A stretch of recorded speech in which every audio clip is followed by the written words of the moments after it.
The chapter, The Making of a Scientist, is a story about the famous scientist Richard Ebright. So this story is about Richard Ebright. Richard Ebright was a famous scientist of biochemistry and molecular biology. So we have to see in this chapter कि उनके बचपन में ऐसी क्या चीज थी जिसकी वजह से he got attracted to science.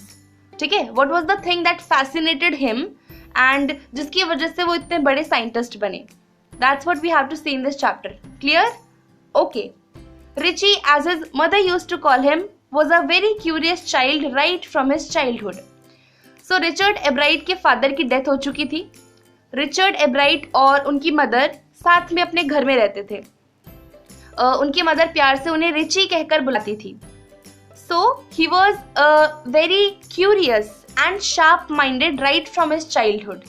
Curious मतलब होता है इच्छुक. The person who wants to know things. The person who wants to learn about new things. ठीक है? तो वो बचपन से बहुत ज़्यादा क्यूरियस थे. उन्हें नई नई चीज़ों के बारे में जानना पढ़ना अच्छा लगता था. He had started collecting butterflies in his childhood, and when he was 2 years old, he had already collected all the 25 species found near his hometown. तो जहाँ पर वो रहते थे वहाँ पर ज़्यादा पॉपुलेशन नहीं थी. ठीक है, he used to live in Pennsylvania और वहां पर उनके पास कोई दोस्त नहीं था जिनके साथ वो खेल सके. ठीक है, सो उन्होंने सोचा कि टाइम पास करने के लिए मुझे चीजें कलेक्ट करनी चाहिए, because that was the only option. उनके पास कोई दोस्त नहीं था और अकेले वो फुटबॉल खेल नहीं सकते, तो इसलिए उन्होंने चीजें कलेक्ट करनी स्टार्ट करी. उन्होंने फॉसिल्स, रॉक्स, कॉइन्स भी कलेक्ट किए, बट उनकी कलेक्शन में सबसे टॉप पर थी बटरफ्लाइज. उन्होंने बटरफ्लाइज कलेक्ट की.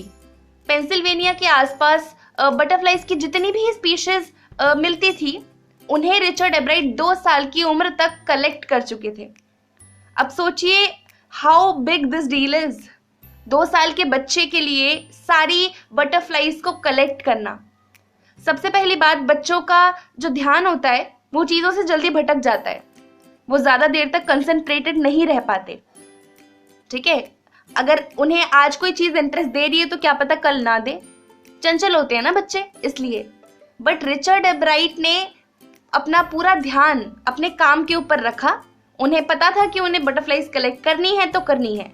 And finally he collected all the species found near the Pennsylvania.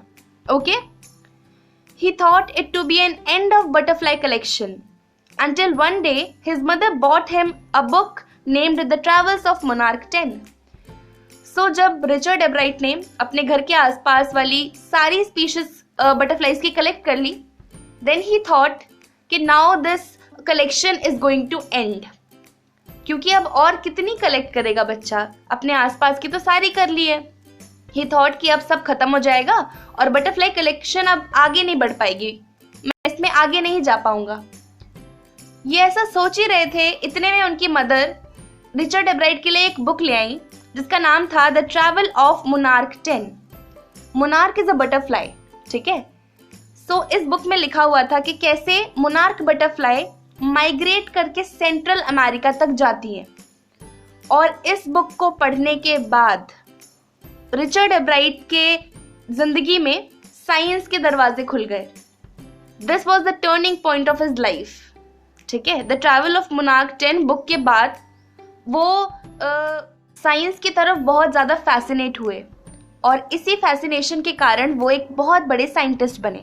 Okay, so this was the turning point in his life and he got much more interested in dealing with science.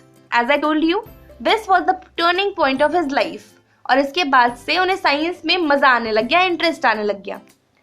He started with tagging butterflies, which a task given at the end of the book that his mother bought for him. तो उनकी mummy जो book लाई थी ना, The Travels of Monarch 10, उसके and में एक चीज़ लिखी हुई थी कि जिस भी बच्चे ने ये बुक ख़त्म कर ली है वो बच्चा हमें हमारी नई इन्वेंशन के लिए कंट्रीब्यूट करे. उसमें लिखा हुआ था कि आपको डॉक्टर अर्क्यू हर्ट के एक एक्सपेरिमेंट के लिए कंट्रीब्यूशन देना है. You just have to tag the butterflies और आपको उन्हें टैग लगाकर उड़ा देना है. ठीक है, दिस वॉज द थिंग जो बुक के आखिरी में लिखी हुई थी. So Richard Ebright started tagging monarch butterflies. ठीक है, उन्होंने बटरफ्लाईज को टैग करना शुरू कर दिया. So he used to tag the butterflies and let them fly. और सब लोगों को ये कहा गया था जिनको भी टैग्ड बटरफ्लाईज मिले वो प्लीज हमें इन्फॉर्म करें ताकि हम उनके माइग्रेशन का पैटर्न समझ पाएं. ठीक है, सो उन्होंने कई सालों तक बटरफ्लाईज को टैग किया बट वो बोर हो गए इस चीज से क्योंकि कोई फीडबैक नहीं मिल रहा था उन्हें, उनके काम के लिए कोई अप्रिशिएट नहीं कर रहा था उन्हें. इस वजह से उन्हें अब इस चीज में कोई इंटरेस्ट नहीं रहा. ठीक है, then when he first entered the county science fair with a slide of the frog tissue he lost. फिर क्या होता है कि वो अपने फर्स्ट काउंटी साइंस फेयर में पार्टिसिपेट करते हैं. पहली बार वो अपनी लाइफ में साइंस फेयर में पार्टिसिपेट करते हैं और उसमें उनका एक्सपेरिमेंट होता है that he represented a slide of frog tissue. Microscope के नीचे उन्होंने फ्रॉग टिश्यू की एक स्लाइड को रिप्रेजेंट किया जो कि एक बहुत बड़ी बात नहीं है. ठीक है, सो ही लॉस्ट. उन्होंने ये चीज नोटिस करी कि वहां पर जितने भी लोग थे जिन्होंने भी उस काउंटी साइंस फेयर में पार्टिसिपेट किया है उन सब ने कुछ ना कुछ रियल एक्सपेरिमेंट ट्राई करने की कोशिश करी है, लेकिन एब्राइट ने सिंपली माइक्रोस्कोप के नीचे एक स्लाइड दिखा दी. इस वजह से ही लॉस्ट. ठीक है, everybody want something but his project did not won any prize. वहां पर मौजूद हर एक बच्चा कुछ ना कुछ जीता लेकिन रिचर्ड एब्राइट कुछ भी नहीं जीते. He was sad but also understood that to win he needed to do real experiments and not just make neat and clean models. वो बहुत परेशान हो गए कि सब कुछ खराब हो गया. यहाँ पर हर एक बच्चा कुछ ना कुछ जीत रहा है और मैं देखो हार गया, मुझे कुछ भी नहीं मिला. He became sad. But at that point he realized कि अगर मुझे प्राइज जीतना है तो मुझे सिंपली ऐसा नहीं है कि मैं सिंपली माइक्रोस्कोप के नीचे एक स्लाइड लगा दूंगा और मैं जीत जाऊंगा. नहीं, I have to do real experiments.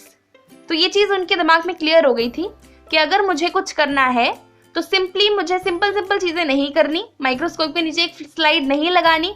I have to do real experiments. Then he wrote down to doctor Urquhart at the University of Toronto asking him for ideas to make projects.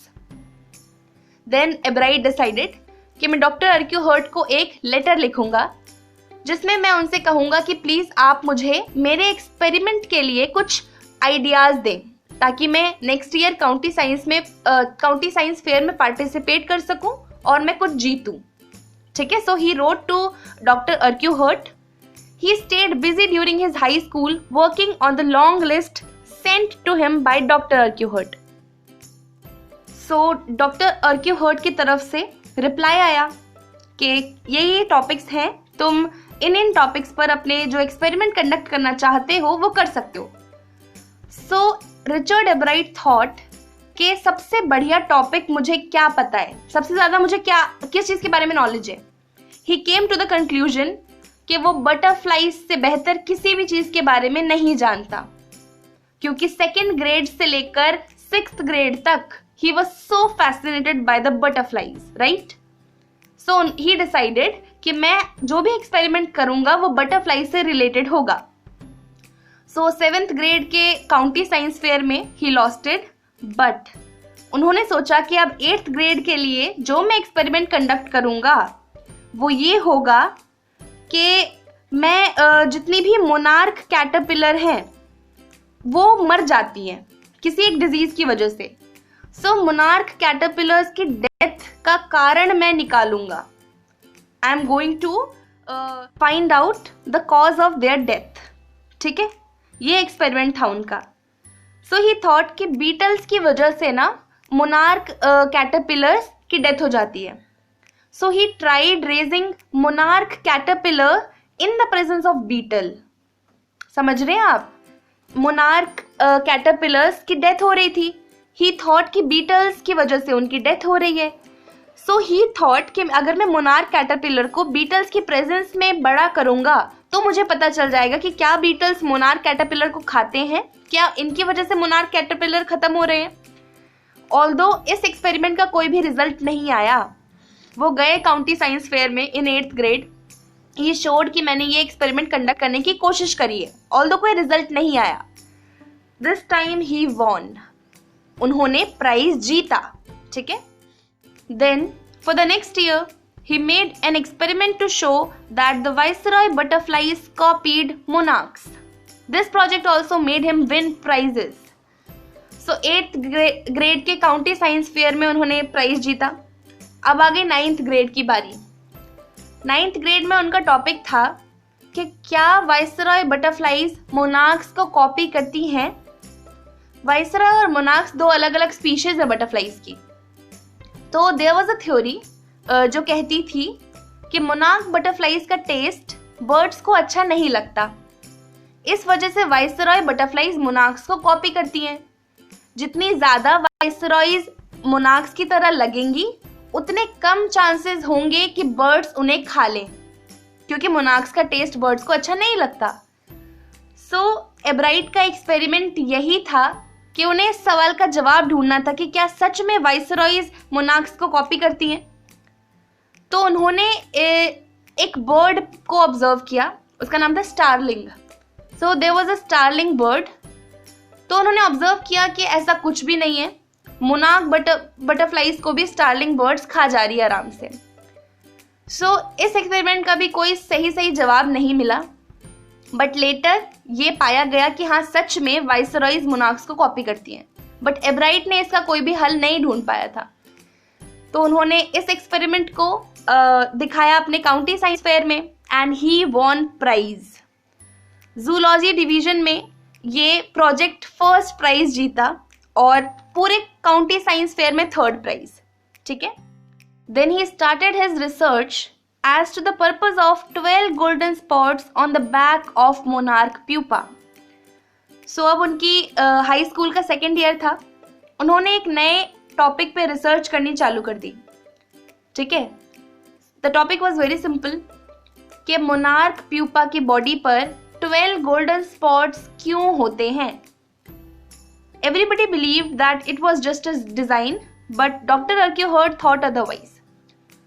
Everybody think के ये सिर्फ ornamentation के लिए होते हैं, उनको खूबसूरत दिखाने के लिए होते हैं, लेकिन डॉक्टर अर्क्यूहर्ट इस बात को बिल्कुल नहीं मानते थे। डॉक्टर अर्क्यूहर्ट को लगता था कि इस 12 गोल्डन स्पॉट्स के पीछे कोई ना कोई कारण है जो अभी हम लोग को नहीं पता। सो एब्राइट का एक्सपेरिमेंट सिंपल था कि उन्हें वजह ढूंढनी थी कि मोनार्क प्यूपा की बॉडी पर 12 गोल्डन स्पॉट्स होते क्यों हैं, ठीक है। Then Ebright and another brilliant science student got together and made a device that could show that the gold spots were responsible for releasing a hormone that was necessary for its growth. तो Richard एब्राइट और उनके साथ का एक और बच्चा इस experiment पे काम करने लगे कि मोनार्क प्यूपा के बॉडी पर 12 गोल्डन स्पॉट्स क्यों होते हैं। उन्होंने एक डिवाइस बनाया जो कि ये दिखा रहा था कि मोनार्क प्यूपा की बॉडी पे जो 12 गोल्डन स्पॉट्स हैं, उन गोल्डन स्पॉट्स से एक केमिकल रिलीज होता है and that chemical is necessary for the growth of monarch pupa. तो ये चीज क्लियर हो गई कि मोनार्क प्यूपा की बॉडी पे जो 12 गोल्डन स्पॉट्स होते हैं वो सिर्फ ऑर्नामेंटेशन के लिए नहीं होते, वो मोनार्क प्यूपा की ग्रोथ के लिए जरूरी हार्मोन को रिलीज करते हैं गोल्डन स्पॉट्स, ठीक है।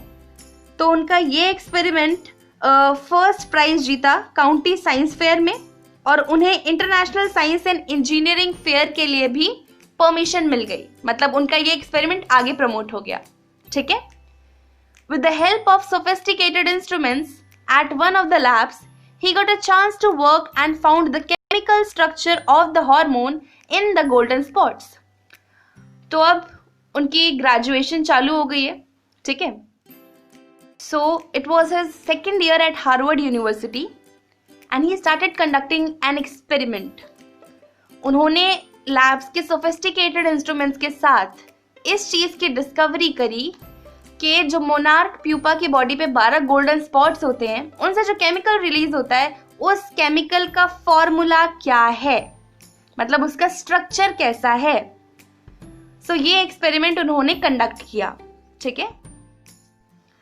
Then one day while looking at the photo of the chemical structure, he solved one of the biggest puzzles of life. He came to know how a DNA cell blueprints itself.